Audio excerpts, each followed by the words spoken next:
에베소서 5장 21절 말씀입니다. 그리스도를 경외함으로 피차 복종하라. 아멘. 그리스도를 경외함으로 우리가 살면서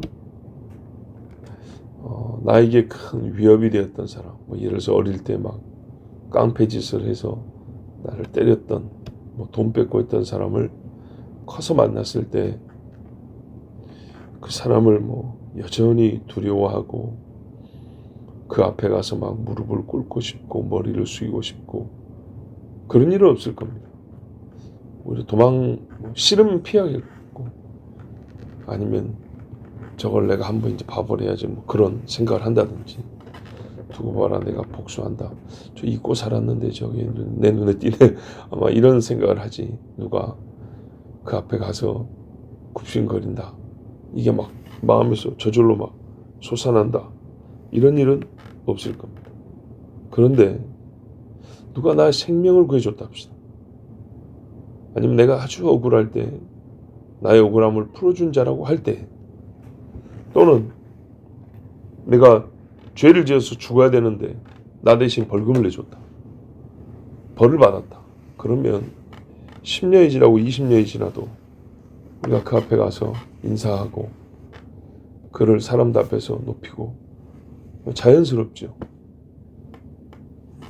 그 고마움 때문에 나를 낮추고 그 앞에서 행동과 말을 신중하게 하게 되고, 되도록이면 그 사람의 말을 꼭 내 뜻과 다를 때에도 좀 들어주고 따라주려고 애를 쓰고, 그런 마음이 우리 보통 마음 아닙니까?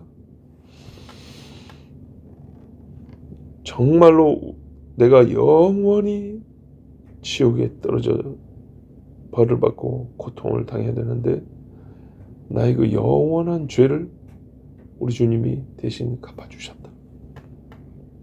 그 구원을 받은 기쁨과 감사가 나한테 있다 하면, 우리가 그 주님 앞에 얼마나 많이 내 자신을 바치고 낮추고 또 그분 앞에서는 나를 사람들 앞에 드러내지 않냐고 감추고, 자연스러운 거 아닙니까? 주님이 내 앞에 계실 때 내가 굳이 그 앞에 나서려고, 주님이 나를 위하여 대신 죽어줬는데 내가 주님보다 높아지겠다, 또는 주의 뜻보다 내 뜻을 앞세우겠다, 이런 거는 우리 상식에도 맞지 아니하고 우리가 흔히 말하는 정서적으로도 야 그러면 안 되지, 저절로 이런 말이 나오죠. 이 오늘 주님을 경외함으로 피차 복종하라에 예를 우리가 성경에서 찾자면 저는 제일 먼저 떠오르는 사람이 베드로입니다. 베드로가 바로 이런 경험 때문에 피차 복종하기까지 나아갔습니다. 그가 일단 무슨 복종을 했냐? 안디옥 교회를 갔는데 이방인들밖에 없는 거예요. 깜짝 놀랐어요. 거기 가가지고 예배하고 또 대사도라고 설교도 하고 축복기도도 하고 막 했어요.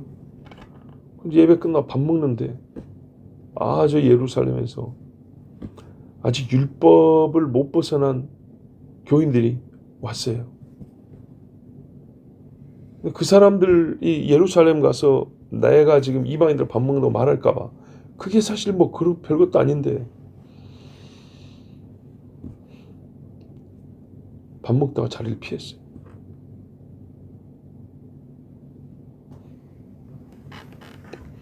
이게 무슨 피차 복종하라냐. 그 다음이죠. 이 모습을 보고 바울이 그 많은 사람들 앞에서 베드로를 불렀어요. 당신 지금 뭐 하는 것이냐. 이게 사도가 복음을 가지고 제자들을 가르치고 예수님께 배웠다 오는 사도가 할 짓이냐. 당신 안에 있는 복음은 뭐냐 도대체. 막 이렇게 꾸짖었어요. 거기서 우리가 보통 성자 같으면 나도 이 자식아 알 만큼 알아 그러면서 싸울 수 있죠. 그리고 꼭 뭐 사람들이 있는 데서 말을 해야 하니 또 이런 거 가지고 굉장히 지엽적인 문제예요. 그런 거는 한 짓에 비하면. 근데 보통 사람들이 수긍하기 전에 그런 걸 이제 찾아요. 자기를 변화할 나뭇이파리 같은 거 하나를 찾는다고. 그걸 이만큼 큰 방패로 만들어요. 아니 그러니까 말이 틀렸다는 게 아니고 사람도 없는 데서 말하면 되잖아. 둘이 조용히 말하면 되잖아. 이런 거 갖고 제 2라운드를 이어갑니다. 베드로가 그런 짓 안 했어요. 그런 그 구질구질한 짓 안 했어요.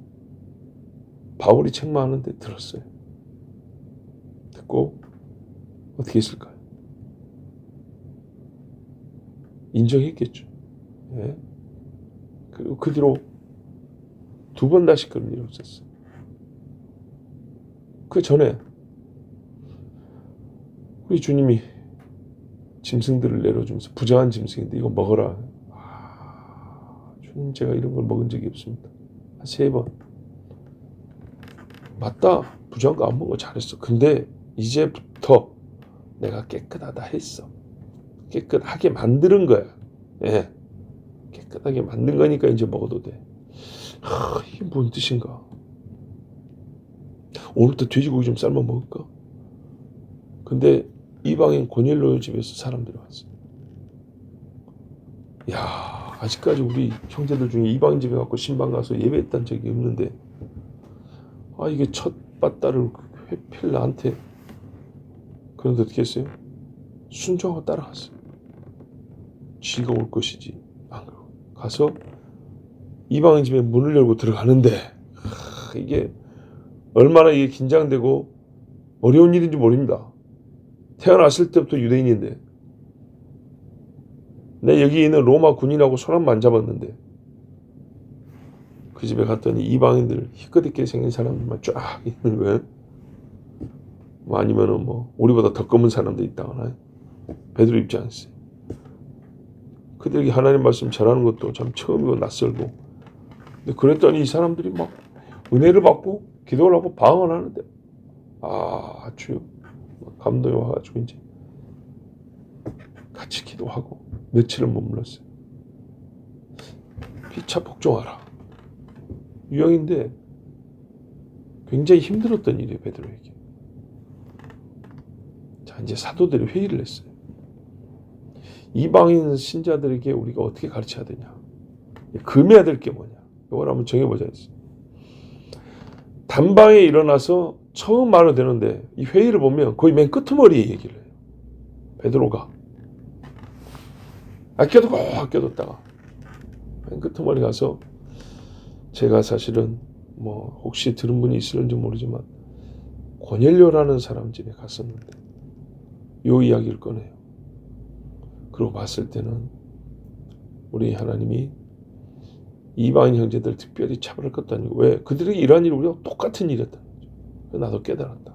우리가 아브라함의 유업을 이어받는다는 말이 우리의 무슨 민족적 혈통적 우월성을 말하는 거 아니다. 더 이상 그런 것에 우리가 빠져 있을 것이 아니다. 얘기를 했어요.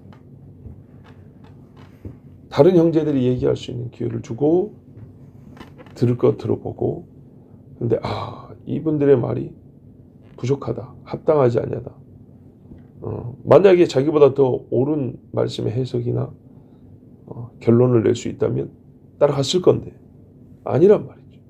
그렇다면 이제 결론을 좀 내야 되겠구나 하고 발언을 했어요.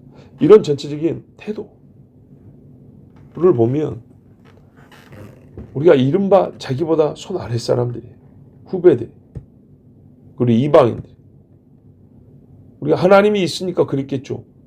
그런가요? 그런가요? 예수 믿는다는 교인들 사이에서도 하나님이 계시기 때문에 내가 찾는다. 그런가요? 하나님이 우리 사이에 있기 때문에 내가 정말 하고 싶지 않지만 나는 순종하여 그물을 저기다 던지겠습니다. 하는가요? 취하기 싫으면 안 하고 좀 내 성질이 안 맞으면 팩 토라지고 뭐 대부분 그렇죠. 예. 제자 훈련할 때는 열심히 해도 조금 안 맞으면 어떻게 해요? 전부 다 이 더러운 거 뭐 때려치니 어쩌니 다 그러죠. 뭐 남 이야기라고 쉽게 절대 쉬운 이야기 아니에요. 정말로 쉬운 게 아니에요. 그런데요, 베드로가 나중에 이렇게 다른 사람이 된, 이렇게 변화된 계기, 그 속에 어떤 경험들이 있어요. 그 경험이 우리 이제 오순절을 생각하는데 다른 제자들도 다 똑같이 경험한 거죠. 근데 베드로에게는 정말 더욱 그리스도를 경외함에 이르르는 경험이 있어요. 하나는 변화사입니다. 제자들이 하는 말이, 우리가 그 높은 산에 갔을 때 보세요, 그의 크신 위엄을 친히 보았다 그랬어요. 이스라엘 사람들 중에는 이 높은 산을 헐몬산이라고 보는 견해도 많습니다. 성경에 분명히 높은 산에 오르다 그랬거든요. 그 가이사랴 빌립보 지역에 우리 가봤는데 그 우상 숭배하는 데 있잖아요. 거기 산도 산은 산이에요. 근데 버스 타고 다니기는 평지 같기도 하고, 평지에 차 세워놓고 약간 오르막 내려갔다 내려오는, 올라갔다 내려오는 뭐 그 정도예요. 높은 산이라고 하기에는 안 맞아요. 근데 거기 주차해서 오면 저기 높은 산인데 눈 쌓여있죠. 네. 가이사랴 빌립보에서 가깝다고요. 그 높은 산에서 내려다보면서 저 우상 단지도 있고, 이방인들이 다니는 길목도 있고, 군인들이 지키는 성도 있고, 다 보이는 데서 그 큰 산에서 또 뭘 봤냐? 이 큰 산보다 더 큰 영광을 봤다 그랬어요. 지극히 큰 영광 중에서 소리가 났는데, 이는 내 사랑하는 아들이요 내 기뻐하는 자라 하실 때 저가 하나님 아버지께 존귀와 영광을 받으셨느니라. 존귀와 영광을 받으시는 예수님을 이 큰 산에서 큰 영광 중에 위엄을 입으신 그분을 봤다, 들었다 그랬어요. 내가 선생님 무슨 뭐 맨날 똑같은 누더기 같은 입고 다니는 그런 분으로 내 육체 눈은 그렇게 보였는데 오늘 밤에 본 분은 그런 사람이 아니었다. 그런데 그분이 나를 위해 십자가 줬어요. 그리고 얼마 있다가 십자가에 달린 모습은 나 같은 인간도 질 일이 없는, 정말 인간 중에 쓰레기 중에 쓰레기, 악인 중에 악인이 달리는 나무에 달렸다. 이 큰 대비를 보세요. 하늘에서 소리가 난 그 영광을 입은 사람이 저 십자가에 생선같이, 생선 배 갈라가지고 창자다 끄집어내고 못 박아갖고 말리는 것처럼 그렇게 말리는 이 엄청난 대비를 볼 때 이 높으신 분이 저렇게 낮아지셨다. 왜요? 나 때문에. 내가 뭘 했는데? 시몬아, 네가 내일 새벽에, 6시부터 하루가 지났으니까 오늘 새벽이죠. 오늘 새벽에 닭 울기 전에 3번 나를 부인하리라. 선생님, 저를 어떻게 보시고 이렇게 교만해지고 있었어요. 네가 분명히 나를 부인할 것이다. 그런데 네가 다시 일어나면 네가 형제들도 붙들어 일으켜라 그랬어요. 선생님, 제가 다른 사람은 몰라도 제가 선생님을 부인할 일은 없습니다. 호언장담했어요. 근데 그게 어떻게 됐습니까? 조그마한 여자애 둘이 돌아가면서 한마디씩 하니까 예수님을 부인, 맹세, 저주, 그리고 가슴이 너무 찔렸어요. 앞에 있는 죄인들 얼굴마저도 제대로 볼 수가 없는 지경인데 그들의 눈을 피한다고 고개를 살짝 돌렸는데 저 위에서 나를 내려다보고 계신 주님하고 눈이 딱 마주쳤어요. 그 와중에 마주친 주님의 눈빛이 어땠냐? 나를 멸시하거나 원망하는 눈빛이 아니고 얼마나 나를 사랑하고 불쌍히 여기는 눈빛인가. 그 눈빛을 보고 밖으로 나가서 심히 통곡하고 그러다 했어요. 이게 예수님을 만난다는 겁니다. 이렇게 예수님을 만났어요. 이렇게 예수님이 누군지를 알게 됐고요. 그분 앞에 자기를 완전히 부인하는 사건, 경험이 있었어요.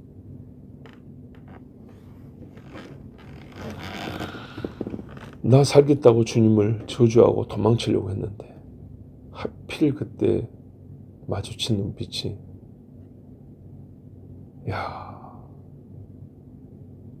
세상에 이런 상황에서 어떤 사람이 저런 얼굴로 나를 볼 수가 있을까?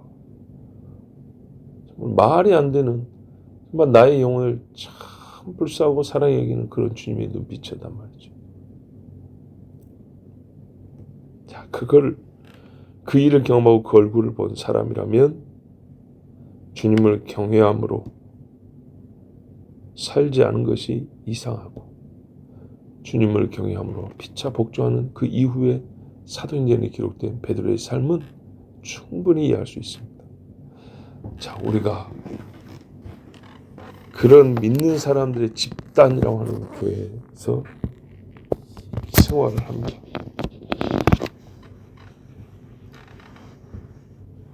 제가 좀 천박한 표현이지만 정말 예수 믿는 사람으로서 너무 약골, 껍데기 일뿐일 때, 또는 너무 성경을 모르고 제 멋대로 할 때 이런 표현 쓰죠. 예수를 똥공으로 배웠냐? 그런 표현을 하는 이유가, 오늘 베드로를 한번 봐보세요. 어떻게 예수를 배운 게 맞는 거고, 성경에서 우리가 힘써 알자, 주님을 힘써 알고, 우리 성경대로 믿자라고 할 때 그게 어떤 차이인지 한번 봐보세요. 정상적으로 위에서 오시는 주님을 우리 받아먹는 그런 식으로 배웠다면 과연 우리의 삶은 어떻게 달라져야 되나? 어떻게 살아가는 것이 맞는가? 우리 삶과 생활의 주님이라고 말하는 그 주님이 언제 어떻게 나타나야 되는가? 그런데